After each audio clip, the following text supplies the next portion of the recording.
Well, hi guys, it's Sunday night, and this is the second take on this video because I just realized that I had it on single snapshot mode and just talked at the camera for about 5 minutes, and none of you heard any of it, and none of it got recorded. So just showing you that I'm far from being a technological wizard. Kind of the way the whole week has gone. So just bear with me, and again, I really apologize for the inconvenience, and also the real thing I want to apologize for is not finishing up getting your midterms and exams graded. Yeah, I know I'd probably be all over people if they didn't get them in on time, and here I am taking a week to get them back. They're mostly done. Things were pretty good. If there's anything, I would comment on the exams as a whole. It's something I probably should have suspected from the nature of the question that I asked and the time of year that it is. I think people got a little bit too much into the back into the fan mode. That came out pretty clearly. People were wrapped up in wanting to get their team into the playoffs, and maybe we needed, I think, as like I said, an overall reaction, a little bit more of the business and economic analysis. But that's not to say that many of you did not hit a lot of the different points that come into that question about revenue sharing, about building for the future, about creating markets, about the difference between building your future profits between your current profits. There was really no right answer.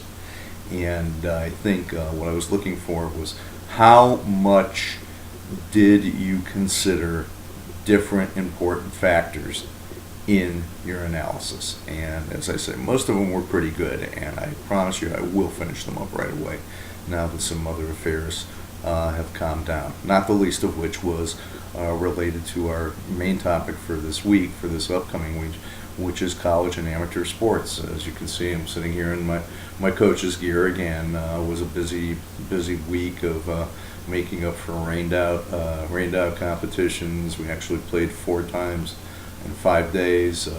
Pretty tough schedule, a lot of things going on. There were a lot of big things going on in the world of college sports this week.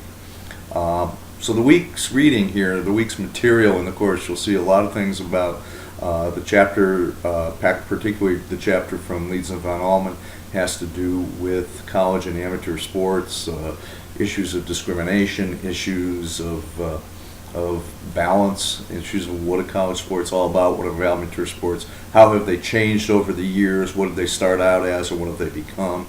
And a major focus of the entire unit is the whole idea of Title IX. Many of you, I'm sure, have heard of the phrase Title IX, and Title IX was a federal educational funding law that came in the 70s, and this is essentially the law that mandated equal opportunities in all activities for both genders. And it's seen as the real impetus behind the rise of collegiate women's sports. And a lot of us have seen women's college athletics. Many colleges now offer more sports for women than they do for men. And Title IX is really one of the major, game-changing, to use an overused phrase, factors in the world of college and amateur sports over the years.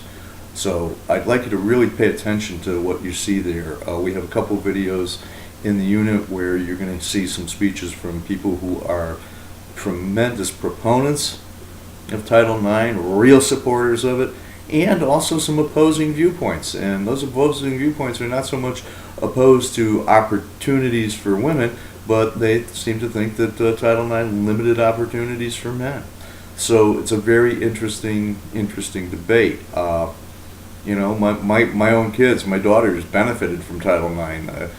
Title IX and the growth of women's athletics trickled down into high school and amateur sports, and I have one daughter who went on and was a Division I college athlete, so in a sport that might not be there if we hadn't had Title IX, because it was a big roster sport. And we'll let you figure out why a lot of the women's sports that got added over the years were big roster sports, because as you look at the economic models, as you think about things in college sports, particularly Division I, big time things, Look at the economic engine there, and I'll give you the little hint, maybe not a hint, outright comment.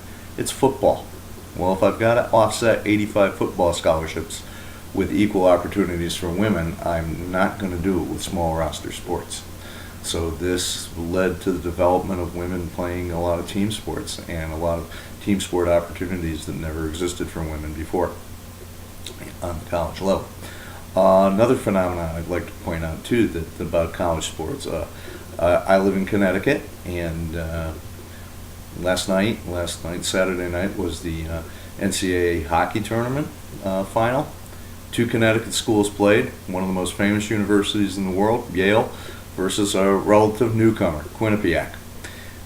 Yale, everybody knows about because Yale is Yale, and Quinnipiac, on the other hand, is kind of an upstart. And Quinnipiac's a great example of a university using athletics to raise their profile over the entire university. Quinnipiac did a great job concentrating its resources in Division I men's hockey, and now I can assure you there are an awful lot of people out there who know a lot more about Quinnipiac University than did a few weeks ago. Just like about 3 weeks ago, now an awful lot more people know an awful lot more about Florida Gulf Coast University than they did before the NCAA basketball tournament.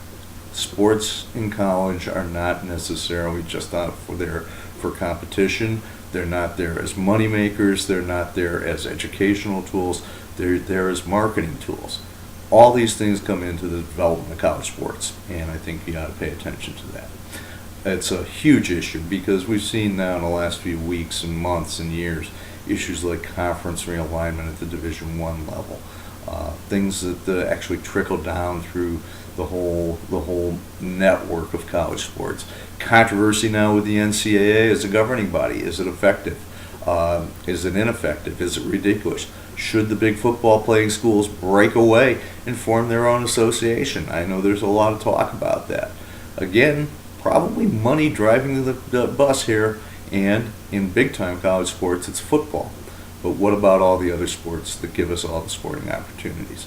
So there's an awful lot to read, to look into. I urge you to, especially when it comes to Title IX, to go out and just Google it. Google Title IX and see what you find. And bring some of what you find into the discussion board, because that's what the discussion board is all about.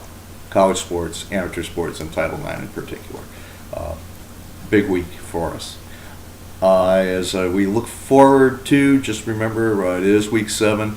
I will give you a little introduction as to what the final exam is going to be all about. It's going to be a little bit of a broader scope than we did in the midterm, and hopefully we'll have everybody focusing on business and economic issues. It's going to be something that I think, again, you can have some fun with. And my warning after reading the midterms is, let's try to remember that we have to keep the economic and business perspective in mind, as well as the sports fan perspective. I know that's hard. That's tough. I had fun this afternoon taking a long break and watching the end of the Masters tournament. Sport at its highest level.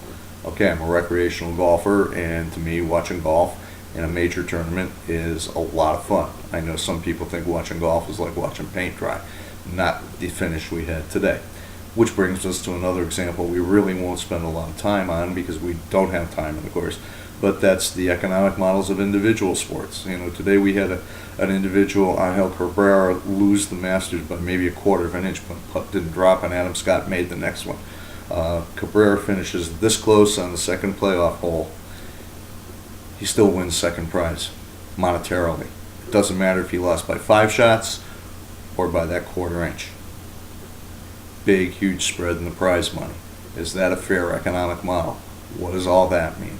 We didn't do much discussion of that, and it's a shame. We probably could do a whole different course just on the individual structure of individual sports, because they present a whole different way of looking at things.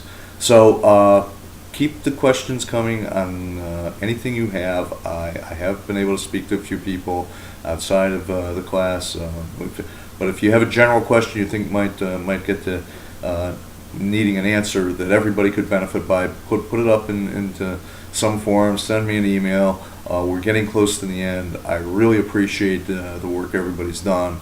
I certainly hope you've had fun with it, and I certainly hope you've gotten a different perspective on what sport's all about, and particularly in this country. But I think we've also tried to expand our look at what sports meant in a little bit of an international arena too. So all that being said, this week is amateur and college sports, Title IX, important issues.